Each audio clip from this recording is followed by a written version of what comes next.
ada perkara-perkara yang membutuhkan suatu audit investigasi, ternyata hanya sepihak tanpa pernah melihat tanggapannya. Ya, itu sudah, dan menurut saya itu melanggar hak asasi lah. Ya. Terus kemudian, pernahkah saudara, ini pertanyaan, tapi nanti saudara jawab sekaligus. Saudara pernahkah mengaudit terkait dengan dana pensiun? Tidak perlu disebutkan dana pensiun apa. Apa saudara paham mengenai dana pensiun? Dana pensiun itu dana pensiun dari suatu BUMN, jelas mengenai dana pensiun, turun kepada undang-undang dana pensiun. Aset dari dana pensiun itu jelas berbeda rumahnya, berbeda kepemilikannya dengan BUMN-nya. BUMN ini jelas kontroversial, apa itu keuangan negara atau tidak. Bagaimana dengan dana pensiun yang jelas pengaturannya berbeda?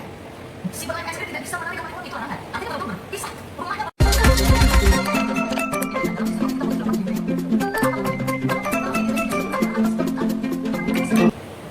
Jadi bagaimana sebagai seorang pimpinan KPK yang kemudian nanti saudara ada perkara-perkara yang membutuhkan suatu audit investigasi, ternyata hanya separuh, sepihak, tanpa pernah meminta tanggapannya. Ya, itu sudah, dan menurut saya itu sudah melanggar hak asasi lah. Ya. Terus kemudian, pernahkah saudara, ini pertanyaan, tapi nanti saudara jawab sekaligus. Saudara pernahkah mengaudit terkait dengan dana pensiun?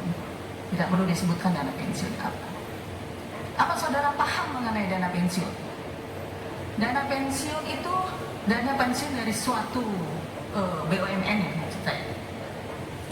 Jelas mengenai dana pensiun tunduk kepada undang-undang dana pensiun. Aset dari dana pensiun itu jelas berbeda rumahnya, berbeda kepemilikannya dengan BUMN-nya. BUMN-nya jelas kontroversi kok, apa itu keuangan negara atau tidak. Bagaimana dengan dana pensiun yang jelas-jelas pengaturannya berbeda?